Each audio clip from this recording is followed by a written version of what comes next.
Get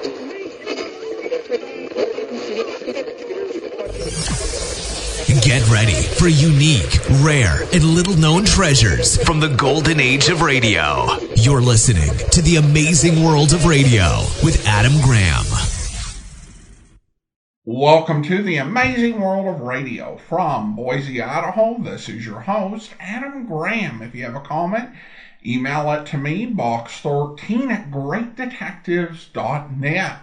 Well, we are going ahead and bringing you the second episode in our series of The Whistler, the Lost Episodes. And this program originally aired over network radio on September the 12th, 1954, and the title is Landslide. The Whistler.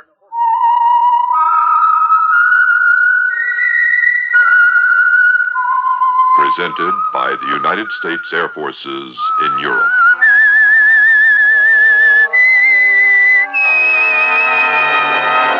I am the Whistler, and I know many things, for I walk by night. I know many strange tales hidden in the hearts of men and women who have stepped into the shadows. Yes, I know the nameless terrors of which they dare not speak.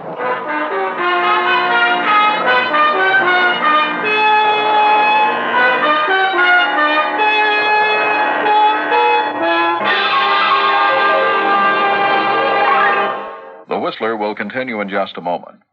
And now, The Whistler's strange story, Landslide.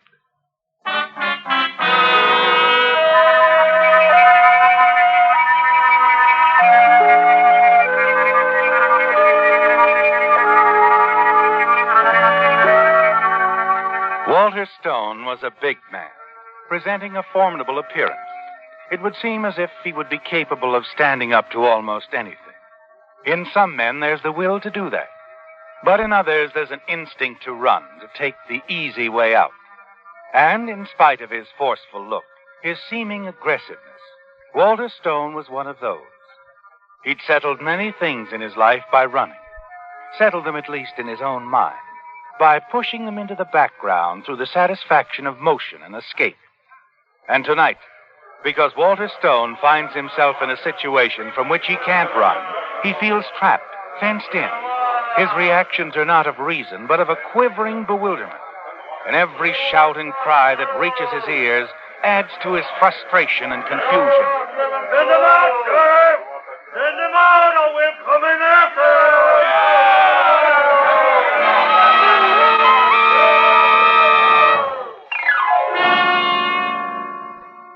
It's like an angry tide, rising and falling. The shouting and muttering of the crowd milling around outside the jail in Weatherby, Arizona. Inside there is fear and a desperation. The fear in the heart of Walter Stone. Because the crowd wants you, don't they, Walter? The desperation in the minds of the sheriff and his deputy, because they aren't certain they can prevent the crowd from taking you. And then the tide rises to a terrifying peak, a fury that somehow has to be resolved.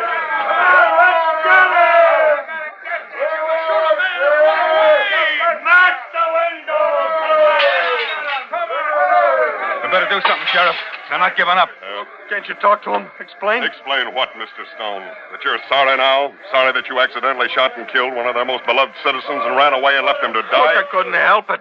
Tell him I couldn't help. Tell him it was an accident. You could help running off, leaving him to die. Well, I got rattled. Yeah, sure. So rattled you left an innocent man to die because you were hunting out of season. I didn't realize what I was doing, Sheriff. I didn't have anything. They're getting out of hand, Sheriff. What do you think? Well, I think we're not going to be able to stop. Oh, you can't give me up to him. You can't do that. I got my rights. You going to give him up, Sheriff? No, I'm not going to give him up. Those people are basically law-abiding. I'd only maul him, beat him up a bit. But it's my duty to protect my prisoner. Sworn duty. All right, Jim. You better take Stone upstairs. Upstairs? Yeah. Might be just one idiot in that crowd that'd do something rash. Better get him out a back window to the roof of the next building. Then over to the courthouse. Okay. To the courthouse? My for what? car's parked there. Here, Jim. Here's the keys. Now listen to me. Drive him to Millburg. Have them put him in jail there. Okay. Come on, Stone. Oh, but what if they get us? There's a chance they won't this way. Well? Okay, I'm right with you. It's terrifying, isn't it, Walter? Like a nightmare. Ever since you were caught only a few miles from the spot where you accidentally shot a man. Caught and put in jail. But there's more to it than that, isn't there? Yes, there's the cold, simple fact that you can't stand any heavy questioning by the police because of your past record. A record of unsavory escapades, occasional crime, and one prison term. You must escape more than that milling crowd in the street below.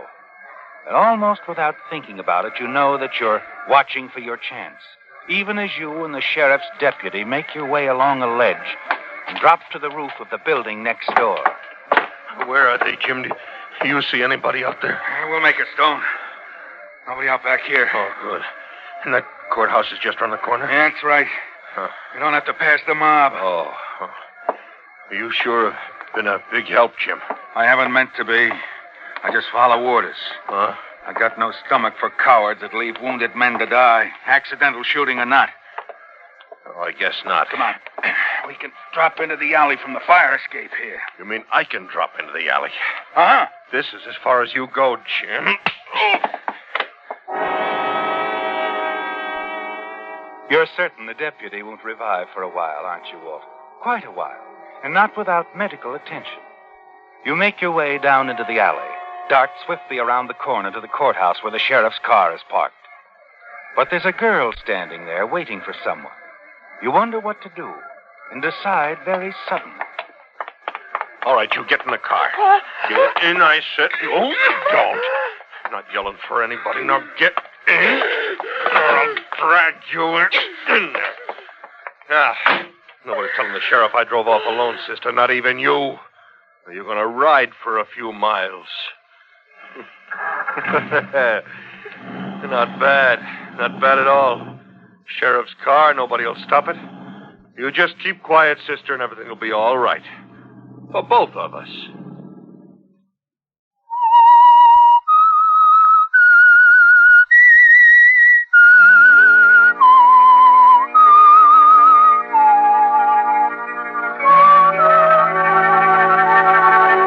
The pressure has eased momentarily, hasn't it, Walter? The dread, dulling fear that encircled your heart and mind back in the tiny jail. It's gone. And the shouts of the angry, determined crowd are gone, too. And there's only an open highway ahead of you and the almost certain prospect of escape. The sheriff's car will help, won't it? Because until they find his deputy on the roof of that building, find him and revive him, you're certain that no one will know you're driving the car yourself. You let up on the accelerator now and glance at the terrified girl beside you. She's very quiet, isn't she, Walter? And almost numb with fear. I guess you wonder what I'm going to do with you. You got yourself into this, you know. I couldn't leave any witnesses back there. You have a witness. Anyone who does a thing as terrible as you did always has a witness. Oh, look, don't start preaching. They'll catch you. You must know that. What were you doing at the courthouse? I was waiting for the sheriff. I wanted to talk to him about Uncle Fred. Who's he? Fred Weatherby. He's the man you shot and left to die. Oh, he was your uncle, huh? That's right. I'm Doris Weatherby. My Uncle Fred was one of the kindest, most beloved men in the town. Why, he's been county road commissioner for years. Oh, listen, I couldn't help it. I didn't mean to do it. They said you ran off and left him wounded. Why? Well, I had my reasons. No one could have good enough reason to do a thing like that. They said well, if you'd helped him or called a doctor right away. Oh, there's the train. I have to stop. You're pretty careful where your own life is concerned, aren't you? Forget it, will you?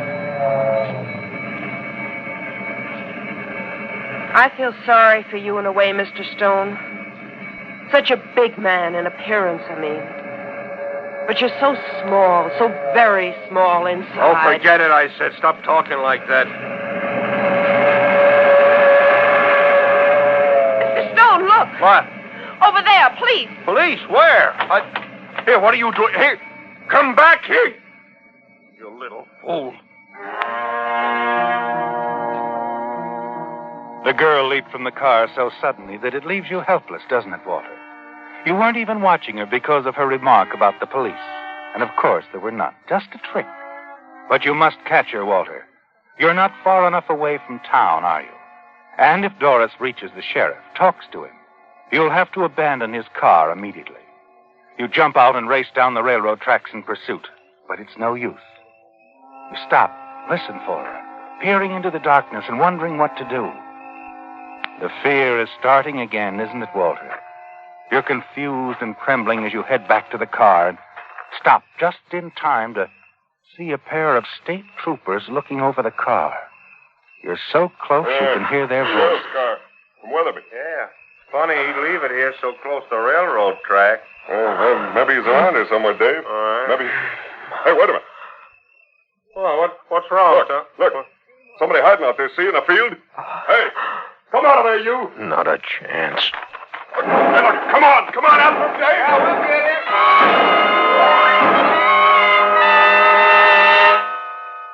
You cut across the field, running a zigzag course. The shots of the state troopers whistling over your head. And you can hear them coming after you. You wonder if you can go on, don't you, Walter? Perhaps you shouldn't give up, but somehow you don't. Somehow you summon the strength to outdistance them and make your way down a shallow creek bed. You stumble into a protecting growth of underbrush, huddle there quietly, almost afraid to breathe. You hear the troopers coming towards you. Hey, Dave, think we lost him? I'm afraid so. I was wondering, suppose we winged him? Well, I didn't. I was firing over his head. I wish we knew what it was all about. Whoever he was, he must have been driving the sheriff's car. Sure beats me. Well, let's go on back. We'll call in a report. Huh? Yeah, like looking for a needle in a haystack. It was close, wasn't it, Walter? And you wonder what you're going to do now. For one thing, you remain hidden for at least another 20 minutes. And then finally, move out of the creek. And then, after a half a mile of walking, you catch sight of a light in a farmhouse and cautiously make your way up to the front door.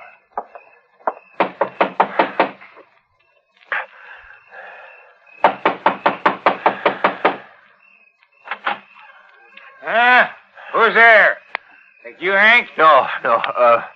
Mister, my name is Edwards. I ran out of gas. I have to get to the next town because my wife is sick.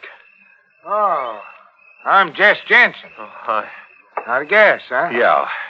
That's too bad. I got a drum of gasoline out in the tool shed. I'll fill a can up for you, young fella. Yeah, I can do that. Oh, you got a car? Yep. Oh, you mean you'd like me to drive you back to yours? Yeah. I can do that. Oh, good. Yeah, I can do that. You wait here, young fella. I'll go get the keys. Thanks. Thanks a lot.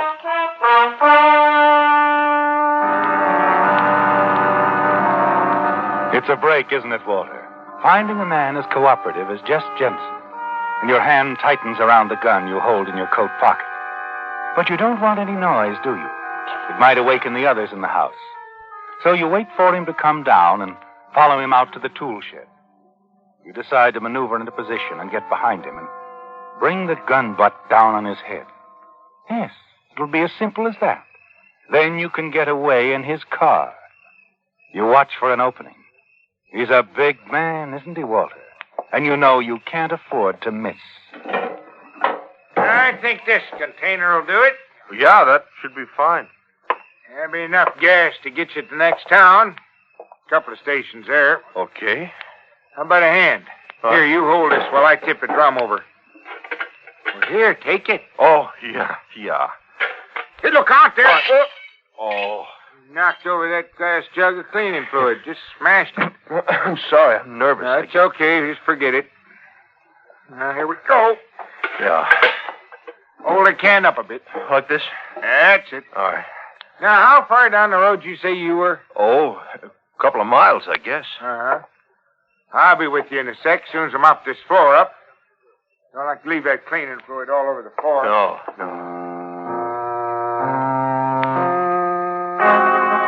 Now, Walter, it's the opportunity you've been waiting for, isn't it? You watch him as he picks up a rag. Then he kneels his back to you. You move slowly toward him. Then as you bring the gun out of your pocket, Drop it, Mr. Stone.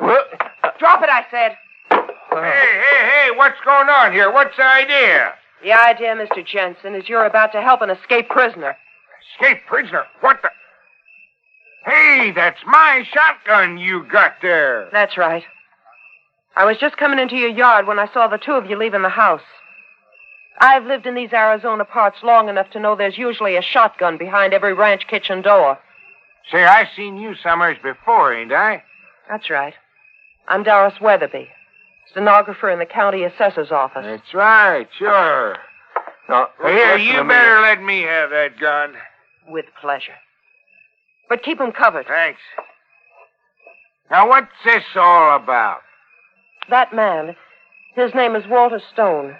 He escaped from the jail back in Weatherby. Did he? No, she doesn't know what she's talking about. That's ridiculous. What were you aiming to do with that 45, young fellow, when my back was turned? Now, look, Mr. Jensen, you got this all wrong. I don't think so. Mr. Jensen, do you have a phone? Nope. I guess we'll just have to take him back in town and pick up there. You drive, miss? Yes, of course. All right, get moving, Stone. Okay, I guess you win. Say, I don't suppose the condemned man could have a cigarette, huh? I never use them. Here. Keep the pack. Oh, thank you. Thanks a lot, sweetheart. I'm eternally grateful.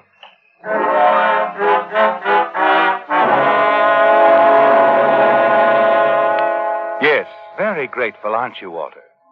The idea occurs to you suddenly, doesn't it? As you gaze at the pool of cleaning fluid on the floor of the tool shed. It's a gamble, isn't it? The cleaning fluid may or may not be inflammable, but it's well worth the try. You light the cigarette, and then as you inhale deeply, you flip the match toward the fluid-soaked rag on the floor. Hey, what the... A sudden rush of flame startles Jess. You knock the shotgun from his hands and race for the door. Come back, Stone! You won't get away! Stop the dude!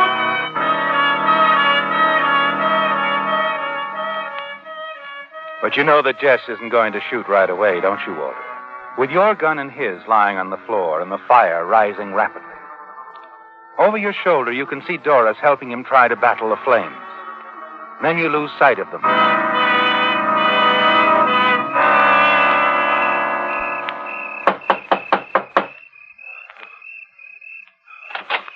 Good evening. Are you the doc? Yes, Dr. Summers. Okay, get inside. What? I don't want any trouble. You're an old man. Your bones won't stand for any rough stuff. Now, you play it smart. You just do as I say. You won't get hurt. You're Walter Stone, aren't you? The radio. Yeah, that's right. You can skip the lecture. What do you want? I picked up a couple of bad cuts off a barbed wire fence. I want you to patch me up. And I'm going to take your car keys. My car? That is yours, isn't it? Parked alongside the house? Yes. Don't be a fool. You won't get away. Oh, sure I will, Doc. And you're going to help me. You just pick up that telephone, see? Pick it up, I said. I'm not afraid of you, Stone. And you might as well take your hand out of your pocket. I don't think you have a gun there. Huh. Pretty smart old duffer, ain't you? Maybe I'll find something to persuade you with. What's in this cabinet? Be careful. Those test tubes. Why, what's in them, Doc? I've been making some experiments. What kind of experiments? You wouldn't understand. But they could be important to the lives of thousands of people. Uh-huh, Doc. All right. With one sweep of my hand, I can... No, don't.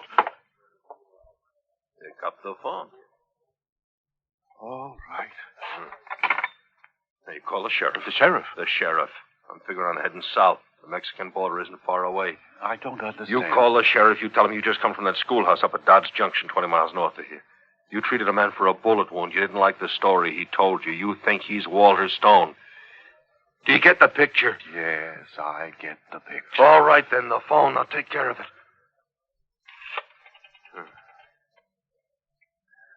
Operator, would you connect me with the sheriff's office? It's an emergency. It's an emergency, thank you. Come on, act more excited now. He's got to believe you. And no tricks. No tricks. You just remember those test tubes, Doc. I wouldn't hesitate, you know. I know. Hello? Sergeant, this is Dr. Summers. Out on the Turner Road? That's right. I want to report something. Suspicious character. A suspicious character. Yes, a man that I was forced to treat for a bullet wound. Go on. Make it good. He told me a strange story. I think he might be that man they're talking about on the radio. Walter Stone, the one who shot Fred Weatherby. That's it. What? Yes, Sergeant. He's hiding in that schoolhouse at Dodge Junction, 20 miles north of here. Good. Okay, Doc, okay. All right, now let's see. You got a basement here? Yes. All right, show me. Well, go on down the stairs. But, don't worry, I'm just going to tie you up. I can't have you getting back on that phone the second I leave, hollering. Do you really expect to get away with this? Your car looks to be as good as the sheriff's, maybe better. I'm going to stick to the back roads. Look, I wouldn't. You wouldn't what, Doc?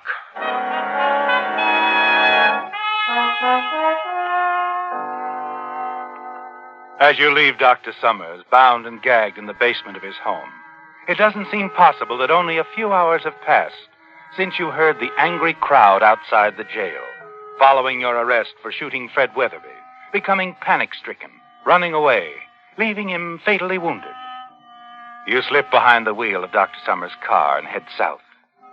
The road to Mexico is open. You're certain of that, aren't you, Walter? Yes, because you know at this moment the police cars in the area are converging on a schoolhouse 20 miles to the north. A few minutes after you leave the doctor's house, you turn off the main highway into a side road and presently pull up at a gas station. Evening, sir. Fill her up? Yeah, might as well. It's almost empty. A good thing you stopped. There isn't another station between here and the border. How far is it to the border? About 30 miles, unless you take a shortcut. Oh? That knocks off about 5 miles. Here come the cops again. Oh, they sure been busy tonight.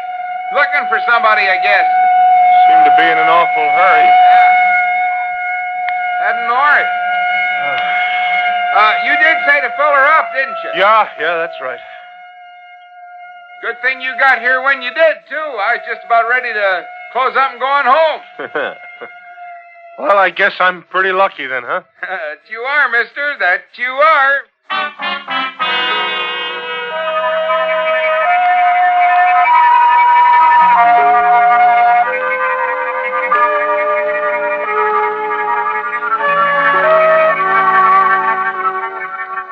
In the glare of the spotlights from the ambulance and police cars on the road above, the sheriff made his way down the steep embankment to the wrecked auto in the ravine, examined the still figure sitting behind the wheel, talked briefly with the ambulance doctor, then turned away and walked to where another man was standing. Fine. Oh, you the fellow who put in the call to my office? Yeah, I work at the Signal gas station down the road. Uh-huh. Did you see this happen? No, but I must have come by right afterwards. See, on my way home, I spotted the busted guardrail and stopped. And then I saw the wrecked car here. Called your office right away. Uh-huh. You know, it's a funny thing. The driver of that wrecked car stopped at our station and asked me how far it was to the border. Oh? His name was Walter Stone. Now, it isn't hard to figure how this happened. Road being in the shape it's in. Yeah, Stone must have been going along at a good clip. Smacked into the rocks and dirt up there. Gosh, if I'd known the landslide hadn't been cleared off, I could have warned him. I saw that landslide pile up this afternoon. I called Fred Weatherby at the county courthouse. He said he'd send a crew out. Then, you haven't heard about Fred? Huh? What do you mean? Fred Weatherby was accidentally shot in his car this afternoon.